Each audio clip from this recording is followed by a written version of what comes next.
Hello everyone, welcome back. നമ്മൾ എവിടുന്ന് നല്ല സൺസെറ്റ് കാണാൻ പറ്റുമെന്നുള്ള അന്വേഷണത്തിലാണ് അപ്പോൾ വെനീസിലെ കാഴ്ചകളിലേക്ക് എല്ലാവർക്കും സ്വാഗതം. ചാറ്റ് പറഞ്ഞ പ്രകാരം ഞങ്ങൾ അക്കാഡമിയിൽ നിന്നും റിയാൽറ്റോയിലേക്ക് പോവുകയാണ് സൺസെറ്റ് കാണാനായിട്ട്. ചാറ്റ് പറഞ്ഞു റിയാൽറ്റോയിലെ ബ്രിഡ്ജുമെന്ന് നല്ല ഭംഗിയുള്ള സൺസെറ്റ് കാണാൻ പറ്റുമെന്ന്. അപ്പോൾ അത് നോക്കാമല്ലോ എന്ന് വിചാരിച്ചിട്ട് ഇങ്ങോട്ടേക്ക് വന്നതാണ്. റിയാൽറ്റോയിലെ ബ്രിഡ്ജിൻ്റെ മുകളിലാണ് നമ്മളിപ്പോൾ ഉള്ളത്. പക്ഷെ നല്ല തിരക്കായിരുന്നു. അതുകൊണ്ട് നമ്മൾ ബ്രിഡ്ജിൽ നിന്ന് ഇറങ്ങിയിട്ട് കുറച്ചൊക്കെ നടക്കാമെന്ന് വിചാരിച്ചു.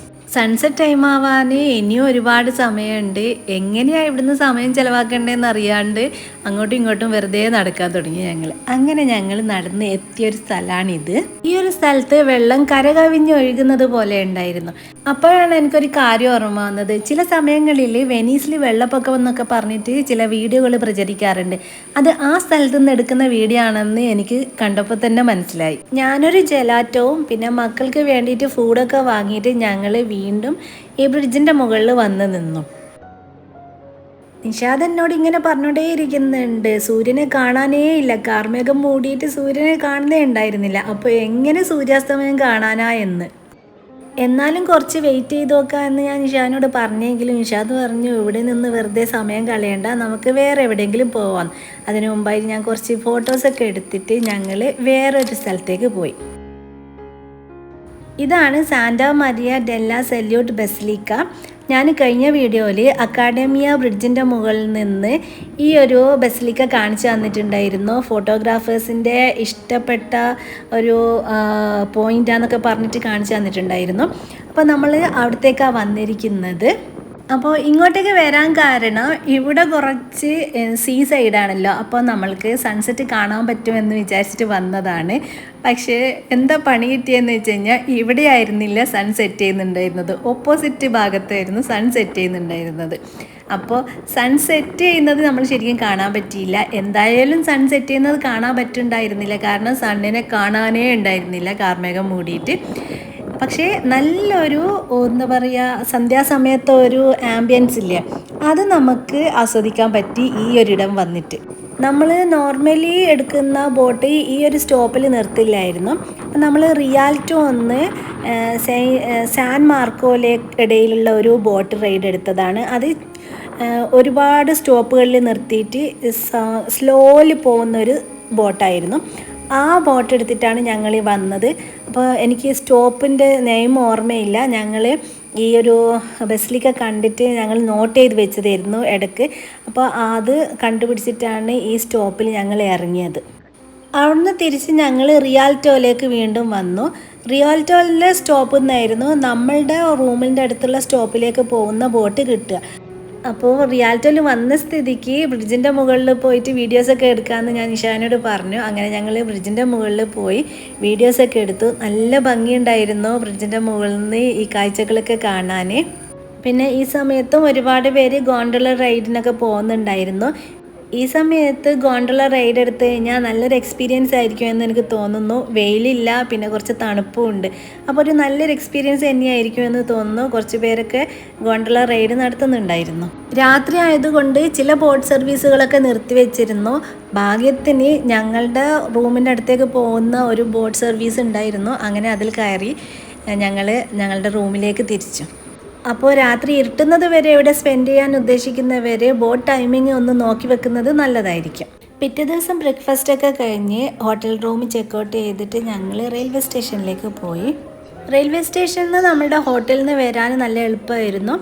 ഹോട്ടലിനടുത്തുള്ള സ്റ്റോപ്പിൽ നിന്ന് ബോട്ട് കയറിയിട്ട് റെയിൽവേ സ്റ്റേഷൻ സ്റ്റോപ്പിൽ ഇറങ്ങി. ഫെറോവിയ എന്നായിരുന്നു സ്റ്റോപ്പ് പേര്. ബോട്ട് ഇറങ്ങിയ നേരെ തന്നെ കാണുന്നത് റെയിൽവേ സ്റ്റേഷനായിരുന്നു. അപ്പോൾ ഒരുപാട് നടക്കാനൊന്നും ഉണ്ടായിരുന്നില്ല. ലഗേജൊക്കെ ക്യാരി ചെയ്യാൻ എളുപ്പമായിരുന്നു. റെയിൽവേ സ്റ്റേഷനിൽ അവിടെ ഒരു സ്ക്രീനിൽ ഒരുപാട് ട്രെയിനുകൾ ഡിലേ ആണെന്നും അല്ലെങ്കിൽ ക്യാൻസൽ ആണെന്നൊക്കെ എഴുതി കാണിക്കുന്നുണ്ടായിരുന്നു. ശ്രദ്ധിച്ചപ്പോൾ മനസ്സിലായി ട്രിനിറ്റാലിയ ട്രെയിനുകളായിരുന്നു ഡിലേ ആയതും ക്യാൻസൽ ആയതൊക്കെ. ഭാഗ്യത്തിന് ഞങ്ങളുടേത് OBB ആയിരുന്നു. OBB ഓസ്ട്രിയൻ ട്രെയിനാണ്. അത് സമയത്ത് തന്നെ വന്നു. ആ ഡിസ്പ്ലേയിൽ ഇങ്ങനെ എഴുതി കാണിക്കുന്നുണ്ടായിരുന്നു കഴിഞ്ഞ രാത്രി മുതൽ നാഷണൽ സ്ട്രൈക്ക് ആയതുകൊണ്ട് ഇന്ന് 6 മണി വരെ എല്ലാ ട്രെയിനുകളും ഡിലേ ആയിരിക്കും, പിന്നെ ക്യാൻസൽ ആയിരിക്കും എന്നൊക്കെ. അപ്പോൾ ഒരു കാര്യം മനസ്സിലായി, ഇറ്റലിയിലും നാഷണൽ സ്ട്രൈക്കുകൾ ഉണ്ടെന്നും ട്രെയിനുകൾ ഇങ്ങനെ ഡിലേ ആവുകയോ ക്യാൻസൽ ആവുകയൊക്കെ ചെയ്യുമെന്നൊക്കെ കാര്യം.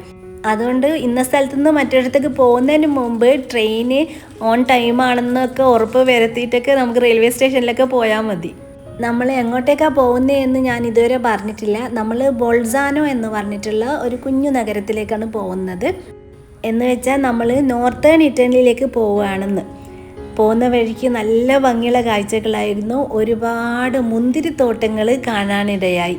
പിന്നെ പലതരം കൃഷികളൊക്കെ കണ്ടു. പക്ഷെ അതൊക്കെ എന്താണെന്ന് എനിക്ക് മനസ്സിലായില്ല. നല്ല മലനിരകളൊക്കെ കണ്ടു തുടങ്ങി. പിന്നെ ടെമ്പറേച്ചറിലെ ചേഞ്ചും നമുക്ക് മനസ്സിലാക്കാൻ സാധിക്കുന്നുണ്ടായിരുന്നു. അപ്പോൾ നമ്മൾ ബൊൾസാനോയിൽ എത്തിയിട്ടുണ്ട്. ഒരു ചെറിയ സ്റ്റേഷനാണിത്. ഇനി നമ്മൾക്ക് ഇവിടുന്ന് നമ്മളെ ഹോട്ടലിൽ എങ്ങനെയാണ് പോകാമെന്ന് നോക്കണം. ഹോട്ടലിൽ പോകാനായിട്ട് ബസ് എടുക്കണം എന്നാണ് ഗൂഗിൾ കാണിക്കുന്നത്. അപ്പോൾ നമ്മൾ ബസ് എടുത്തിട്ടാണ് ഹോട്ടലിലേക്ക് ഇനി പോകാൻ നിൽക്കുന്നത്. ഗൂഗിൾ മാപ്പ് പ്രകാരം ഞങ്ങളൊരു ബസ് എടുത്തിട്ട് ഒരു സ്റ്റോപ്പിൽ ഇറങ്ങി. അവിടുന്ന് ഒരുപാട് നടക്കാനുണ്ടായിരുന്നു ഞങ്ങളുടെ ഹോട്ടലിലേക്ക്. അപ്പം ഞങ്ങൾ മനസ്സിലാക്കി ബസ് എടുക്കേണ്ട കാര്യമില്ല, ബസ് എടുക്കാതെ സെയിം ഡിസ്റ്റൻസ് തന്നെ നടന്ന് നമ്മളിങ്ങ് എത്തും. അപ്പോൾ വെറുതെയാണ് ബസ് എടുത്ത് നടക്കുന്നതെന്ന്. അങ്ങനെ പിറ്റേ ദിവസങ്ങളിലൊക്കെ ഞങ്ങൾ ബസ് എടുക്കാതെയാണ് യാത്ര ചെയ്തത്. ഇനിയുള്ള കുറച്ച് ദിവസത്തേക്ക് ഇതാണ് ഞങ്ങളുടെ താമസ സ്ഥലം. ഒരു അപ്പാർട്ട്മെൻ്റ് ആയിരുന്നു. ബ്രേക്ക്ഫാസ്റ്റ് ഒന്നുമില്ല, നമുക്ക് എന്തെങ്കിലുമൊക്കെ ഉണ്ടാക്കിയിട്ട് കഴിക്കാം. ഒരു ബെഡ്റൂം ഉണ്ടായിരുന്നു, ഒരു ലിവിങ് റൂം, പിന്നെ kitchen, toilet and bathroom. Living റൂമിൽ സോഫ ബെഡ് കുട്ടികൾക്കായിട്ട് അറേഞ്ച് ചെയ്തിട്ടുണ്ട്. ഇത്രയൊക്കെയായിരുന്നു ഇവിടെയുള്ള സൗകര്യം. നല്ലൊരു റൂം തന്നെയായിരുന്നു. ഇതിൻ്റെ ഹോസ്റ്റിനെ നമ്മൾ കണ്ടിട്ടില്ല. നമുക്ക് മെയിലിൽ അവർ ആക്സസ് കോഡ് അയച്ചു തരുന്നതാണ്. ആ കോഡ് ഉപയോഗിച്ചാണ് നമ്മൾ ഉള്ളിലേക്ക് കയറുന്നത്. പിന്നെ ചെക്കൗട്ട് ചെയ്യുന്ന സമയത്തും അവരൊന്നും അറിയില്ല. നമ്മൾ ഓൾറെഡി പേയ്മെൻറ്റ് ചെയ്തതായതുകൊണ്ട് അവരുമായിട്ട് ഒരു കോണ്ടാക്റ്റും ഉണ്ടാവില്ല. കുറച്ചൊന്ന് വിശ്രമിക്കുകയൊക്കെ ചെയ്തതിന് ശേഷം ഞങ്ങൾ ബൊൾസാനോ സിറ്റി കാണാനായിട്ട് ഇറങ്ങി. ബൊൾസാനോ ഇത്രയും ഭംഗിയുള്ള ഒരു സ്ഥലമാണെന്ന് ഞാൻ ഒട്ടും പ്രതീക്ഷിച്ചിട്ടുണ്ടായിരുന്നില്ല. എന്തിനാ ബൊൾസാനോയിലേക്ക് വന്നതെന്ന് വെച്ച് കഴിഞ്ഞാൽ നമ്മൾ ഡോളോമൈറ്റ് കാണാനായിട്ടാണ് ഇങ്ങോട്ടേക്ക് വന്നത്. അപ്പോൾ ഡോളോമൈറ്റ് ഉള്ളത് പല പല ഭാഗങ്ങളിലാണ്, നോർത്തേൺ ഇറ്റലീൻ്റെ പല ഭാഗങ്ങളിൽ. അപ്പോൾ ഓരോ സ്ഥലത്തേക്ക് നമുക്ക് പോകണമെങ്കിൽ ഒരു ബേസ് വേണം. അപ്പോൾ ഏതെങ്കിലും ഒരു സ്ഥലത്ത് നിൽക്കണം. അപ്പോൾ ബൊൾസാനോ ആണ് നല്ലൊരു സ്ഥലമെന്ന് ChatGPT പറഞ്ഞ പ്രകാരം വന്നതാണ് ബൊൾസാനോയിലേക്ക്. അതുകൊണ്ട് തന്നെ ബൊൾസാനോയെ കുറിച്ചിട്ട് എനിക്കൊരു പ്രതീക്ഷയൊന്നും ഉണ്ടായിരുന്നില്ല. ഒരു കുഞ്ഞു നഗരമായിരിക്കുമെന്നാണ് വിചാരിച്ചത്. പക്ഷേ നല്ല ക്യൂട്ടായിട്ടുള്ള നല്ല ഭംഗിയുള്ള നഗരമായിരുന്നു ബൊൾസാനോ. ഒരുപാടൊന്നും കാണാനില്ല ബൊൾസാനോയിൽ, പക്ഷേ ഓരോ കെട്ടിടങ്ങളും നല്ല രസമുണ്ടായിരുന്നു, നല്ല ഭംഗിയുണ്ടായിരുന്നു. പിന്നെ മലനിരകളാണ് ഇതിൻ്റെ ബാക്ക്ഗ്രൗണ്ടിലും വരുന്നത്, അതുകൊണ്ടുള്ളൊരു ഭംഗിയും കൂടെ ഉണ്ടായിരുന്നു. ഇത് ഇവിടുത്തെ ഒരു പ്രധാനപ്പെട്ട സ്ക്വയറാണ്. വാൾട്ടർ പ്ലാറ്റ്സ് എന്നാണ് ഇതിൻ്റെ പേര്. ഇവിടെ ഒരു ചേർച്ച് ഉണ്ടായിരുന്നു. നല്ലൊരു ഭംഗിയുള്ള സ്ഥലമായിരുന്നു. കുറച്ച് കഫേസും റെസ്റ്റോറൻറ്റൊക്കെ ആയിട്ട് വെറുതെ സമയം ചിലവഴിക്കാൻ പറ്റിയൊരു സ്ഥലം.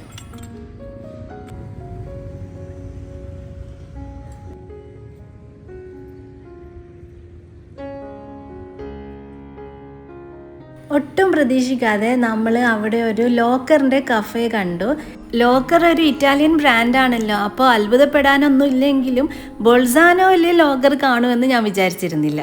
അവിടുത്തെ മെനുവിൽ ഇൻട്രസ്റ്റിംഗ് ആയിട്ട് തോന്നിയ 2 ഡിസേർട്ടുകൾ വാങ്ങിക്കഴിച്ചു. ഒരുപാട് മധുരം ഇഷ്ടപ്പെടുന്നവർക്ക് ഇഷ്ടപ്പെടുന്ന ഒരിടം. ഞങ്ങൾ തിരിച്ച് റൂമിലേക്ക് നടക്കുകയാണ്. അതിനു മുമ്പായിട്ട് ഫുഡ് എന്തെങ്കിലും കഴിക്കണം. അതിനായിട്ട് നല്ലൊരു റെസ്റ്റോറൻറ്റ് അന്വേഷിച്ച് ഇപ്പോൾ നടക്കുകയാണ്. ഞങ്ങളുടെ റൂമിനടുത്തായിട്ടുള്ളൊരു ഏരിയ ആണ്. ഇവിടെ ഒരുപാട് ഫ്രൂട്ട് സ്റ്റാളുകൾ കണ്ടിരുന്നു. അവിടുന്ന് നമ്മൾ സ്ട്രോബെറിയും ചെറിയും ഒക്കെ വാങ്ങി. നല്ല ടേസ്റ്റ് ഉണ്ടായിരുന്നു. സ്ട്രോബെറിയും ചെറിയും ഒക്കെ നല്ല ഫ്രഷായിരുന്നു. ഇത്തരം ഷോപ്പുകൾ ഒരുപാട് കണ്ടു. അവിടെ ഡ്രൈഡ് മീറ്റും ചീസും ഒക്കെ ആയിരുന്നു വിൽക്കുന്നുണ്ടായിരുന്നത്. പിന്നെ ഞങ്ങളൊരു റെസ്റ്റോറൻറ്റിൽ പോയി അവിടുന്ന് മെനു ചെക്ക് ചെയ്തു. മെനുവിൽ ഒരുപാട് തരം പാസ്തകൾ ഉണ്ടായിരുന്നു. പക്ഷെ ആ പാസ്തകളൊന്നും ഞങ്ങൾക്ക് ഇഷ്ടമില്ല എന്ന് മനസ്സിലായപ്പോൾ ഞങ്ങളൊന്നും വാങ്ങാതെ അവിടെ നിന്ന് ഇറങ്ങി. പിന്നൊരു ഫാസ്റ്റ് ഫുഡ് റെസ്റ്റോറൻറ്റിൽ നിന്ന് ഡിന്നർ കഴിച്ചിട്ട് തിരിച്ച് റൂമിലേക്ക് പോയി. അപ്പോൾ ഇത്രയുമാണ് ബൊൾസാനോയിലെ വിശേഷങ്ങൾ. ഇനി ബൊൾസാനോ എന്ന് ഡോളോമൈറ്റിലേക്ക് പോയിട്ട് ഡോളോമൈറ്റിലെ കാഴ്ചകളിലെ വിശേഷങ്ങളുമായി വീണ്ടും വരുന്നതാണ്. അതുവരേക്കും എല്ലാവർക്കും ബായ്.